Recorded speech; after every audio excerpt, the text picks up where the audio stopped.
반갑습니다. 저는 자원봉사자 온라인 교육에서 정신장애 이해와 소통이라는 주제로 강의를 맡게 된 좋은 꿈 정신건강의학과 원장 김영섭입니다.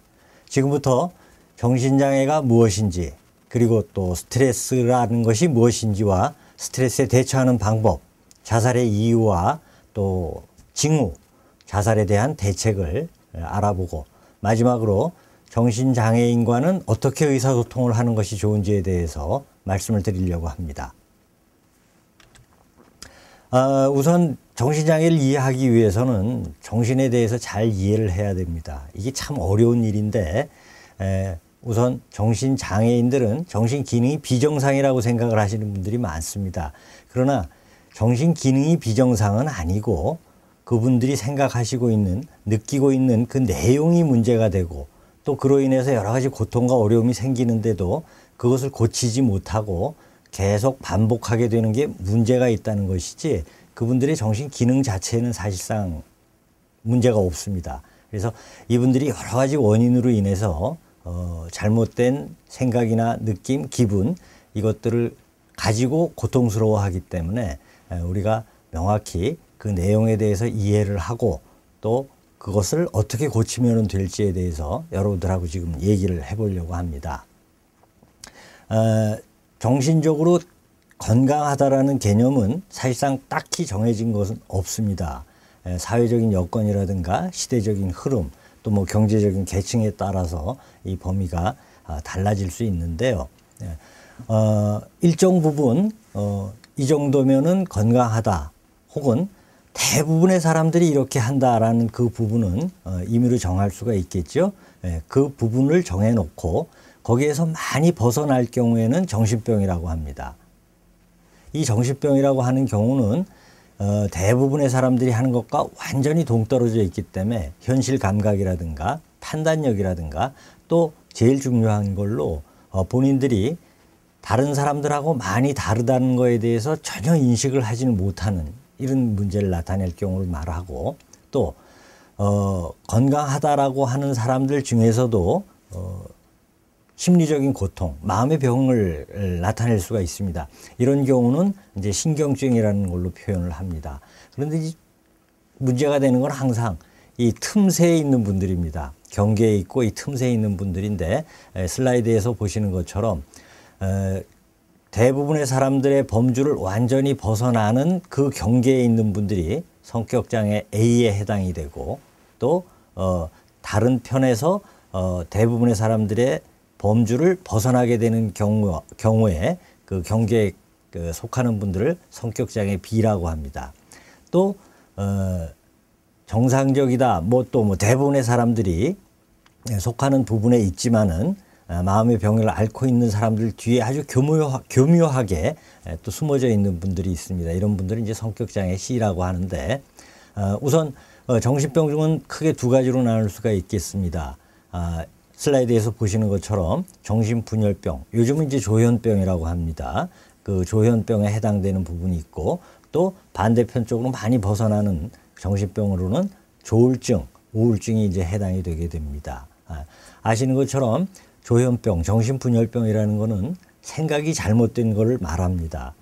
이분들은 생각의 폭이 굉장히 좁아져 있고, 그 좁은 생각에서 갇혀서 벗어져 나오지를 못하는 분들입니다. 다른 말로 표현을 하면은 굉장히 심한 망상을 가지고 있고, 그 망상에 의해서 모든 걸 판단을 하고 말을 하고 생활을 하는 분들을 말합니다.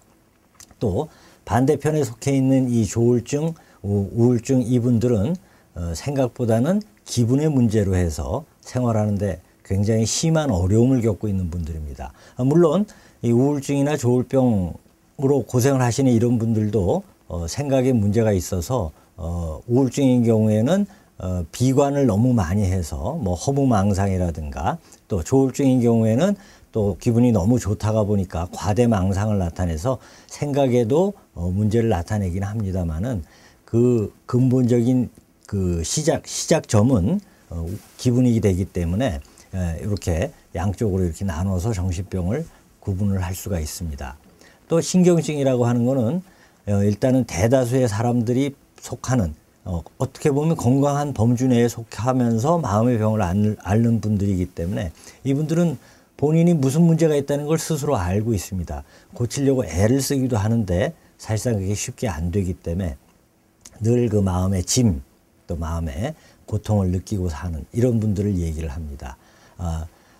마지막으로 성격장애라고 하는, 뭐 인격장애가 이제 정확한 용어입니다만은 이 성격장애라고 하는 분들은 사실상 정신병이라고 할 수도 없고 또 신경증으로 본인한테 무슨 문제가 있다라는 걸 아는 이런 분들도 아닌데 다른 사람들하고는 좀 차이가 나타나는 경우입니다.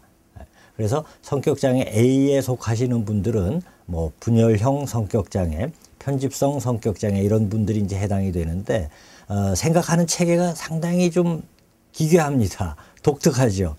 그런데 그걸 고집을 부리는 겁니다. 그래서 다른 사람들하고 마찰이 생기게 되고 일상적인 생활이 어렵게 되는데도 불구하고 본인은 전혀 불편하거나 어렵거나 불안이 없습니다. 이런 특징을 나타나는 것을 성격장애 A라고 하고 성격장애 B인 경우에는 기분 변동이 심합니다. 히스테리라든가 경계성 성격장애 이런 분들이 이제 속하게 되는데 이분들은 변덕이 굉장히 심하죠. 그리고 앞서 말씀드린 것처럼 다른 사람들하고 마찰은 있지만 정작 당사자는 아무런 문제, 불편감을 느끼지 않고 살아가는 분들을 말하게 되고 또 성격장애 C에 해당되는 분들은 교묘하게 신경증 뒤에 숨어져 있고 또 건강한 사람들의 뒤에 숨겨져 있기 때문에 사실상 잘 들여다보지 않으면은 잘 알 수 없는 이런 분들입니다. 그래서 대부분 이런 분들은 자기 주장이 없고 또 남한테 그냥 따라가는 아주 순종적인 이런 특성을 나타내서 회피성 성격장애라든가 의존성 성격장애가 해당이 됩니다.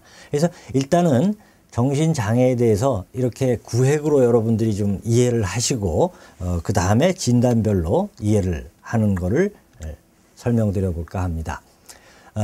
아까 말씀드린 대로 정신병이라는 거는 대다수의 사람들하고는 완전히 굉장히 많은 부분에서 굉장히 많이 동떨어져 있기 때문에 누가 봐도 아마 느낄 수 있는 그런 분들이 될 것입니다. 이 중에서도 정신분열병이라고 하는 분들은 조현병이라고 했죠. 이분들은 생각의 폭이 좁고 그 생각에서만 모든 걸 다 판단을 하고 생활을 하기 때문에 특징적인 게 다른 사람과 눈을 잘 마주치질 못합니다. 또 일반적인 상황이라든가 자신의 생각을 현실적으로 또 상대방이 이해할 수 있게끔 객관적인 입장에서 잘 논리적으로 설명을 못하는 특성을 나타내게 됩니다. 또 이분들은 다른 사람들이 하는 거에 대해서 다른 사람이 말하고 설명하는 거, 다른 사람의 생각이라든가 이런 거에 대해서 공감도 물론 못합니다. 이런 특징을 나타내고 있고요. 우울증은 여러분이 이제 흔히 보시기 때문에 잘 아신다고 생각을 할 텐데 이 우울증이 왜 정신병이냐면요. 우울증이 심하게 되면은 아주 깊은 곳에 빠져서 헤어나오질 못하게 되기 때문에 일반적인 공감이라든가 객관적인 판단이라든가 하는 게 안 됩니다. 오로지 자기 자신의 어려운 점에만 집착하게 되고 그 어려움으로만 다른 사람들한테 호소를 하게 되기 때문에 현실성이 없게 되고 또 더 중요한 거는 우울증이 심한 분들은 본인이 우울증이라는 걸 모릅니다. 그렇기 때문에 우울증도 정신병으로 분류를 하게 됩니다. 그래서 이 우울증 환자분들은 얼굴을 보면 아주 특징적인 그 특성들이 나타나게 되는데 이 눈가에 삼각형의 주름이 잡혀 있게 되고 미간에 오메가 사인이라 그래서 늘 인상을 이렇게 쓰고 있다가 보니까 이 얼굴에 주름이 잡히는 이런 특성을 나타내게 되고 이분들도 정신병이라고 분류를 할 수 있기 때문에 다른 사람한테 대해서 공감을 할 수 있는 능력이 없습니다.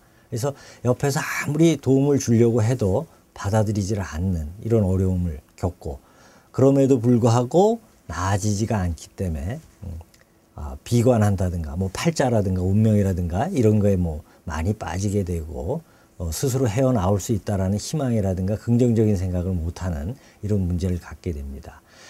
또 조울증이라는 거는 이 우울증을 설명드린 것과 마찬가지로 그 우울증을 나타내다가 반대로 이제 굉장히 좋은 쪽으로 정반대되는 쪽으로 극단으로 올라가게 되는 상태를 조증이라고 하게 되는데, 이렇게 조증이 되게 되면 자기 IQ가 막 3000씩 올라가기도 하고 자기가 굉장히 능력이 많은 것처럼 생각을 하고, 또 자기가 해야 될 일이 많다라고 생각을 하기 때문에 잠을 안 자는 이런 특성이 있고, 이분들은 또 생각이 굉장히 빨리빨리 전환이 되고 내용도 굉장히 많습니다.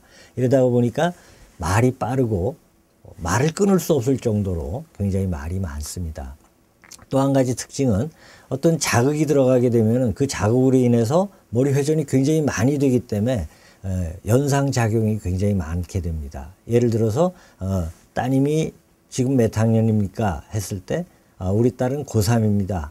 삼은 인삼, 수삼, 홍삼, 백삼이 있죠. 금산에서 그래서 제가 삽니다.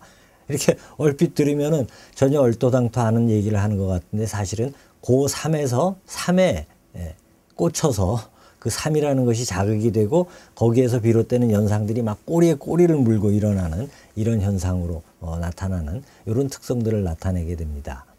그 다음에 인격장애, 성격장애는 아까도 말씀드린 것처럼 분명히 다른 사람들하고는 다릅니다. 굉장히 독특한 점이 있는데, 그래서 다른 사람들하고 어울려 생활하는 게 어려운데도 불구하고 이분들은 자기한테 문제가 있다는 걸 전혀 인식을 못합니다.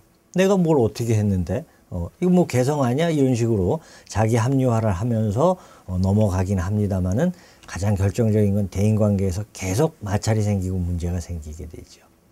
그래서 아까 말씀드린 타입 A, B, C 이렇게 세 타입이 있고, 그 세 타입이 각각 구획상 어디에 속하는지는 슬라이드를 다시 한번 보시고 참조를 하시기 바랍니다.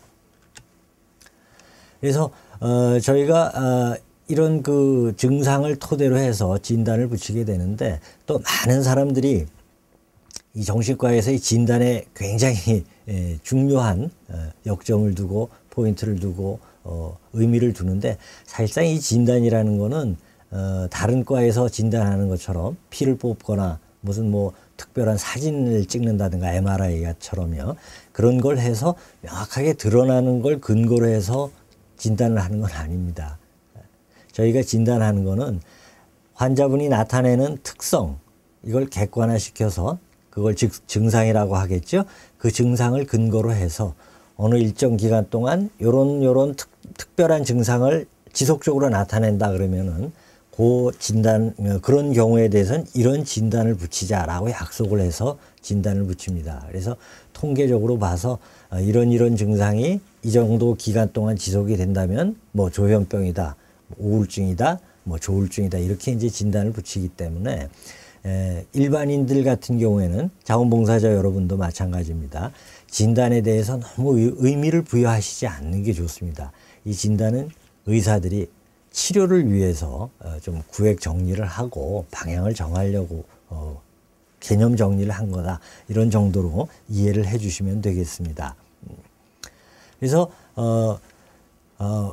각 진단마다 지금 여러분들이 보시는 슬라이드처럼 진단 기준이 있습니다. 어떤 증상들이 얼마 기간 동안 지속이 되면은 우울증이다, 조울증이다, 뭐 혹은 조현병이다, 이런 식으로 진단을 내릴 수 있습니다. 그런데 여기서 또 한 가지 강조드리고 싶은 거는 우울증입니다. 사실상 슬픈 일을 당했는데 굉장히 감당할 수 없는 일이 생겼는데 우울해지지 않을 사람은 없습니다. 그럼 그렇게 우울해졌다 그래서 모두 다 우울증이냐? 그거는 아닙니다. 그래서 지금 이 슬라이드에서 보시는 것처럼 이 정상적인 우울감하고 병적인 우울감은 이렇게 명확하게 차이가 있습니다. 그래서 이 점을 참고를 해 주시고, 이걸 조금 더 쉽게 그림으로 설명을 하자면 이렇습니다. 모든 사람들은 살다가 스트레스를 받거나 감당할 수 없는 일이 발생되게 되면은 우울증으로 빠질 수 있습니다.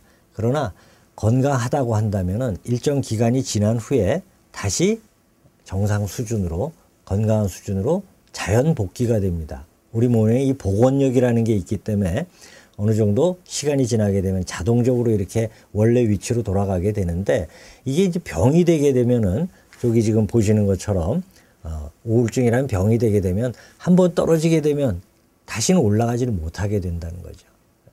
이렇게 기간이 계속 되다가 보면은 본인이 우울증이라는 것 자체를 잊어버립니다. 모릅니다. 이해를 못하게 되죠. 그래서 아까도 말씀드린 것처럼 우울증이라는 것이 정신병에 해당이 된다라고 말씀을 드렸습니다.